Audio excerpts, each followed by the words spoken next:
سلااوتان لێبێ دیارە ماوەی سێ ڕۆژە بە دیارکراوی پلەکانی گەرما لە هەرێمی کوردستان بەرز بوونێتەوە. یەکێک دوو بابەت خواستی زۆر لەسەر دەبێت. یەکێکیان بابەتی ساردەمەنی و کارەبا لە سۆران تاکە کارگەیەکی بەفر کەبوونی هەیە بە 6 قەزا کە ئێستا خەلیفانش بۆتە قەزا بە 6 قەزا و هەریرشی لەگەڵدا بێت تەنیا یەک کارگەی بەفر لەم سنوورە هەیە. ئەمڕۆ زاری کرمانجی بە دوواداچوونەکە خواست لەسەر بەفر لە سنووری ئیدارەی سەربەخۆی سۆران چۆنەوە شێوازی دروستکردن لەگەڵ ڕەوف عومەر خاوەنی کارگەی بانی خێڵان قسە ئەکەم. کاک ڕەوف سڵاوت لێبێ. سڵاو لە خۆشتان بەخێر. زۆر سپاس. کاکە کارگەیە لە سنووری ئیدارەی سەربەخۆی سۆران. بڵێ ماوەی چەند ساڵە کارگەیەوە؟ ماوەی 24 ساڵە. بڵێ ئەگەر باسی شێوازی دروستکردنی بەفر بکەیت چۆنە چۆن چەند کاتژمێر قالبی بەفر ئەبێت لەنێو بڵێ معمەل بێت؟ بۆ خۆی بەفر معمەل بەفر بە وەجبێ وەجبێکی 600 قالبی ماوەی 18 ساعتی دەوێت. یعنی هەر 600 قالب بە 18 ساعتان دەیبەستێت. دامەش بەپێی بازار و بەپێی مشتریەکان بەفری بردەوە لە دەردێرین. زیاتر بە فرۆشن. ئێستا ئەو 12 عائلە لەسەر دەژی. بەڵێ زیاتر. بۆ کاری ئەوەی پێشتر زۆر کارگە لە سۆران هەبوون ئێستا تەنها کارگە کە تەنها کارگێ لە ئیدارەی سۆران بوونی مابێ بانی خێڵان.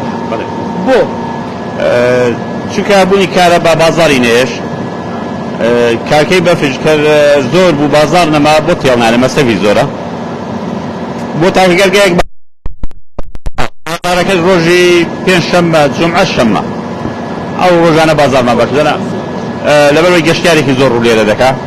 شوێنەکەمان شوێنێکی سیاحیە گەشتیاریە لەبەرەوەی سێ ڕۆژانە بازارمان باشە. ئەگەر پێم بڵێ نرخی یەک قالبی بەفر ئێستا لێرە بە چەندە؟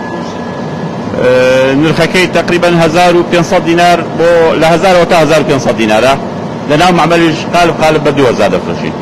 بڵێ ئەی بڵێم بابەتی کوالیتی و وەپاکخاوێنی لێرە چەندە ڕەچاوکرا؟ بۆ ڕەچاوکراوە ئاوەکەمان کلۆری تێدایە بۆ خۆشتان سەر تەختەشتەکەی دەبینن پاکخاوێنەکەی دەبینن.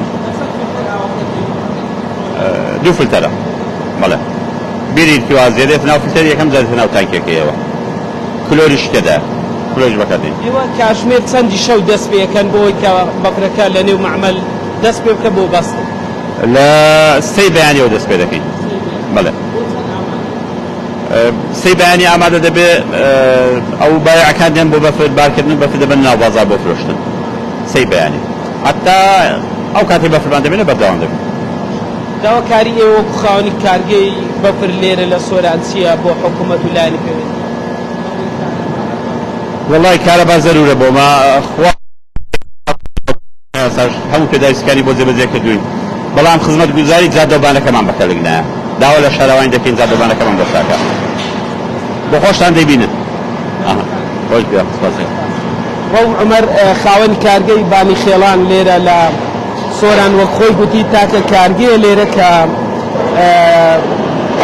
بەفر بەرهەم دێنێ و سنووری ئیدارەی سەربەخۆی سۆران خۆی لە 6 قەزا بێنێتەوە ژمارەیەک ناحیەشان تەواوی ئەو قەزا و ناحیانە ڕۆژانە دێن لێرە بە مەبەستی بەفرکردن وە خۆی گوتی کاتژمێرەکانی کارەبا زیاد بوونە ئەوەش هۆکار بووە کە لەم چەند ساڵەی دوایی سێ کارگەی تری بەفر لێرە دابخرێن.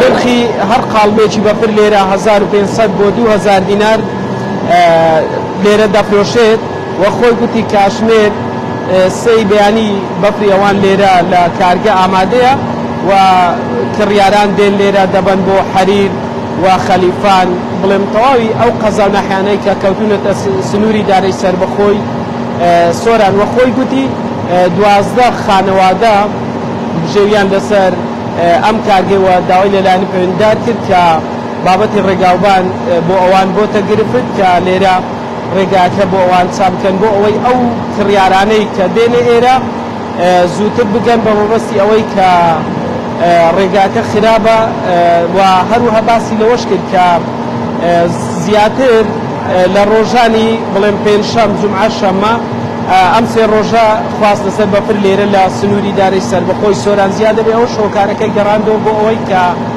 گەشتیارێکی زۆر لە شارەکانی هەرێمی کوردستان باشوور ناوەڕاستی عێراق بێنە ئەم دەبەرە لە بەرەوەی سەتاشتای ناوچە گەشتیارەکانی سنووری پارێزگای هەولێر کەوتونەتە سنووری دارەی سەربەخۆی سۆران هەر بۆیەش لەم چەند ڕۆژە خواست لەسەر بەفر زیاد دەبێت.